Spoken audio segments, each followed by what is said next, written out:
possibilità di intervenire a questo convegno,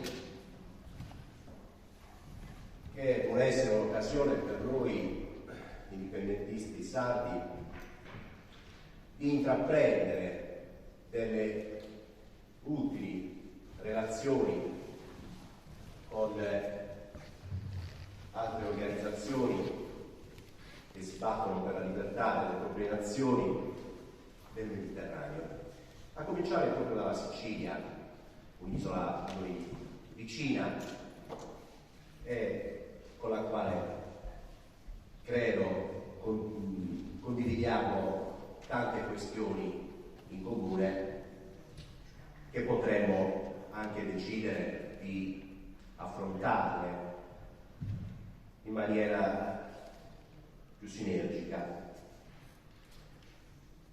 La Sardegna, come voi saprete, gode di un'autonomia speciale, proprio come la Sicilia, che gli attribuisce competenze legislative esclusive e concorrenti con lo Stato italiano.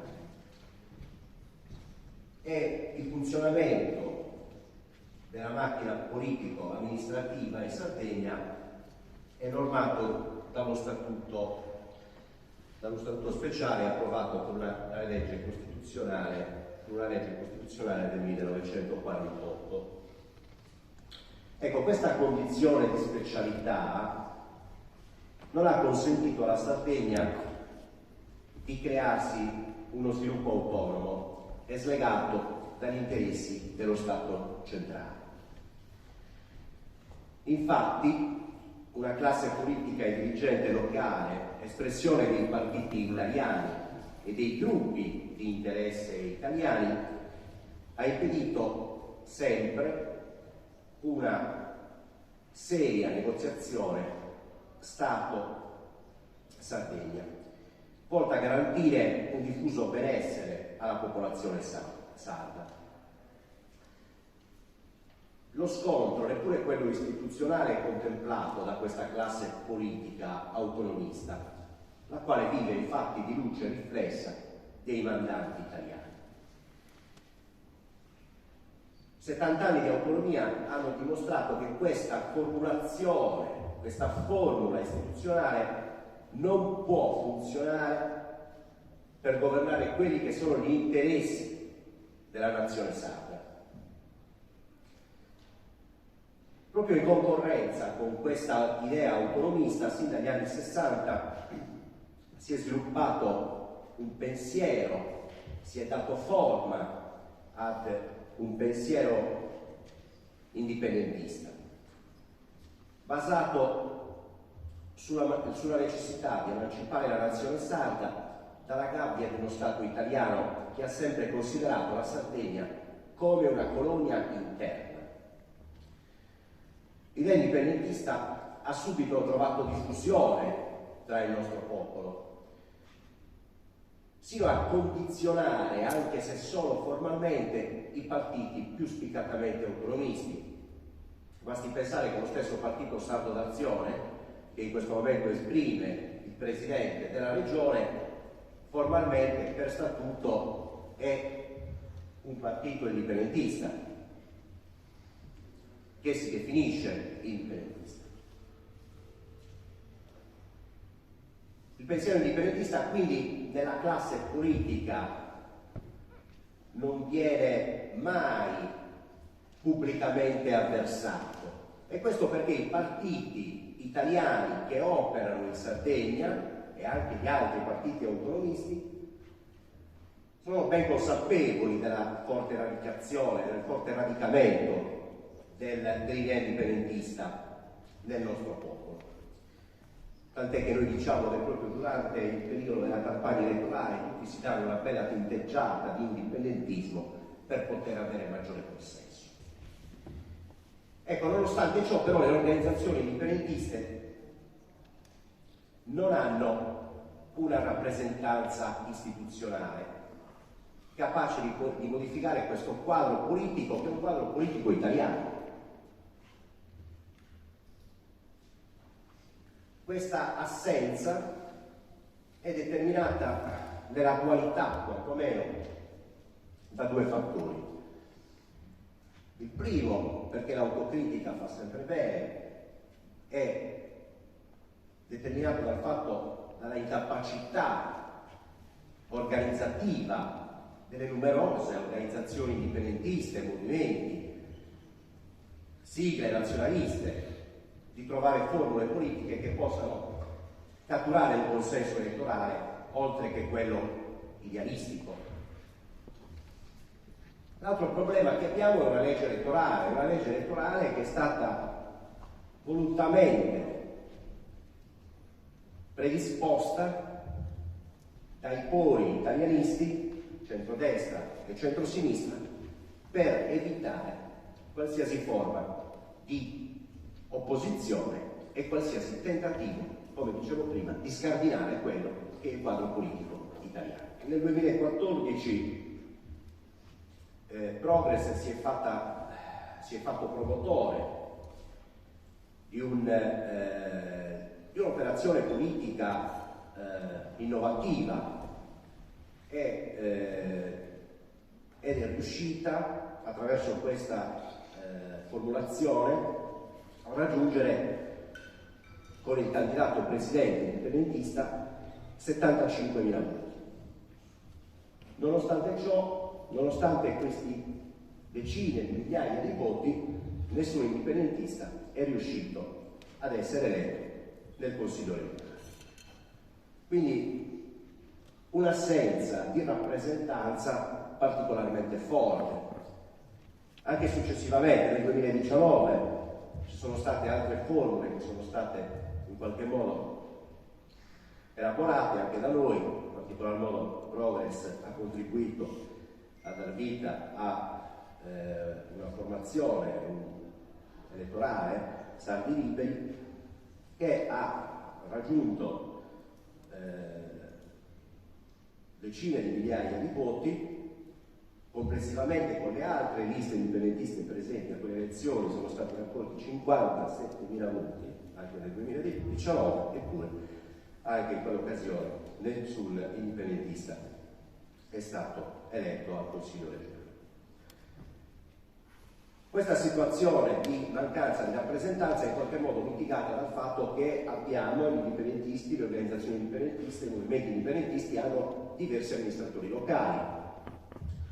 Ci sono diversi sindaci, ci sono diversi assessori, ci sono consiglieri comunali, i quali tra l'altro sono riuniti in una associazione che si chiama Corona de Lobo, che era un'istituzione dell'epoca giudicale, una sorta di Parlamento depositario della sovranità nazionale all'epoca, che poteva anche controllare l'operato, che controllava l'operato del sovrano e poteva pure destituirlo.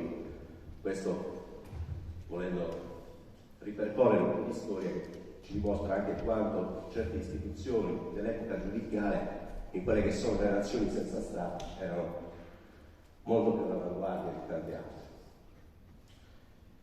Ecco, dunque dicevo che gli amministratori sono riuniti in questa Corona de Lobo, che è un'associazione che coordina appunto l'attività di intervento dei rappresentanti delle amministrazioni locali. Vi parlo un po' di Progress molto brevemente. Progress significa Progetto Repubblica de Sardegna, questo è il nostro progetto da repubblicani, costruire una Repubblica di Sardegna, e noi esiste dal 2011 il nostro partito e cerchiamo quotidianamente di dare alla lotta di liberazione nazionale un approccio moderno, originale e sempre inclusivo. Far parte di Progress significa far parte di una comunità politica democratica. Noi siamo contro qualsiasi forma di personalizzazione della politica o contro delle derive lideristiche. Stiamo lavorando attivamente per cercare di costruire una concordia nazionale con tutte le organizzazioni politiche indipendentiste e da circa un anno abbiamo intrapreso un cammino di dialogo con altri repubblicani che fanno parte di altre organizzazioni, IRS e di Torra, che è volto proprio a superare delle fratture storiche che ci sono pure state. Questo dialogo prende il nome di Estora e, come veniva ricordato nella presentazione, abbiamo dato vita a questo periodico ELIS di informazione e di dibattito pubblico. Il nostro obiettivo a medio termine è quello di rilanciare, rafforzare, radicare l'idea indipendentista nel nostro popolo, per mettere in moto un processo di liberazione nazionale in grado di interessare tutti gli ambiti della società sarda. Ci sono tanti temi su cui mi sarei voluto dilungare, cerco di essere breve e voglio toccare, intanto inizierò da quello della cultura, perché magari su altro non rimane tempo, però quello della cultura è importante, anche alla luce delle ragioni per le quali siamo stati invitati a questo convegno, delle ragioni per le quali questo convegno si svolge, della ricorrenza dei vestri siciliani. Ora, noi abbiamo subito una italianizzazione forzata che ha rappresentato e continua a rappresentare un fertilizzante ideologico che ha fatto crescere nella nostra gente un diffuso sentimento di inferiorità culturale. La nostra lingua, sebbene tutelata anche da una legge dello Stato italiano, la 482 del 1999, è stata relegata a dialetto.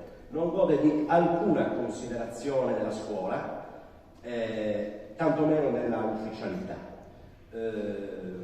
Nonostante il sardo sia compreso e parlato diffusamente, per la prima volta nella nostra storia sta accadendo qualcosa di drammatico, cioè i bambini e i ragazzi più giovani non parlano più la loro lingua, e questo è un problema molto molto serio, che deriva dal fatto che il sardo non riesce a ottenere quella ufficialità di cui necessita e quello spazio all'interno delle scuole, ma deriva anche da quella diciamo così, autocolonizzazione che viene indotta, è stata indotta forzatamente e anche in parte in maniera assurda. Prima si diceva che era interessante tutta l'argomentazione e il ricordo del travisamento della storia siciliana, in particolar modo dei vestri siciliani. Ora, la storia sarda non viene travisata, la storia sarda non esiste. Per la scuola, la storia della Sardegna non esiste, nonostante ci siano libri su cui poter scrivere, pagine e pagine su cui poter scrivere la nostra storia, dalla storia, dalla civiltà nuragica all'epoca medievale, tutto, dunque dei giudicati, dei regni, tutto viene accuratamente ignorato dalla scuola italiana in Sardegna. E queste per le ragioni che ovviamente ben conosciamo. Avrei voluto fare un escorso sulla questione sull'economia per dimostrare perché la Sardegna è una colonia interna dello Stato italiano. Tenete conto che la Sardegna è una delle regioni più povere d'Europa, ha una superficie molto, molto grande, siamo 1.600.000 abitanti, siamo pochi, abbiamo un sacco di risorse con le quali potremmo vivere serenamente, e invece viviamo in una situazione economica drammatica, una fortissima emigrazione, una disoccupazione che tocca livelli veramente drammatici. Abbiamo delle vertenze, ci sono state delle vertenze anche nel recente passato che dimostrano quanto in quali difficoltà il nostro popolo si trova. Ne voglio ricordare una perché è stata particolarmente importante. Nel 2019 i pastori, l'economia pastorale caratterizza la Sardegna.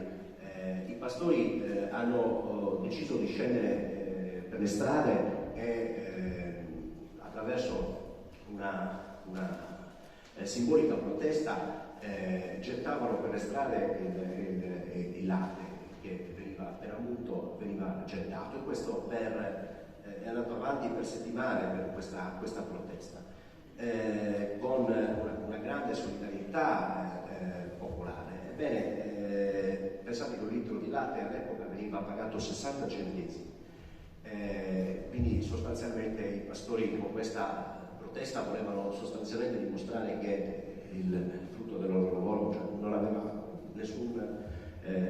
nessun senso continuare a mungere le pecore per ottenere un prezzo così basso. Ebbene, anche in questa occasione cosa succede? Che quella politica che in qualche modo avrebbe potuto dare delle risposte ai pastori utilizza quelle proteste dei pastori per cercare consenso, tant'è che in particolar modo era insomma il periodo elettorale, e il partito Salva l'Azione riesce a vincere le elezioni appoggiato dalla Lega Nord, che attraverso il suo segretario si fece particolarmente attivo nel promettere ai pastori un prezzo del latte più alto. Ovviamente poi finite le elezioni non si è più visto. È rimasta però la repressione,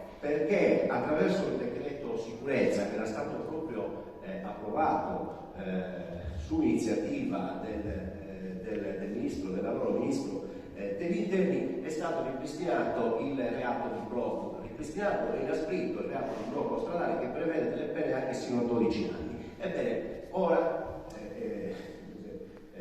stiamo facendo queste battaglie davanti ai tribunali, perché decine e decine di pastori che hanno portato avanti quelle proteste sono imputati per il reato di blocco stradale.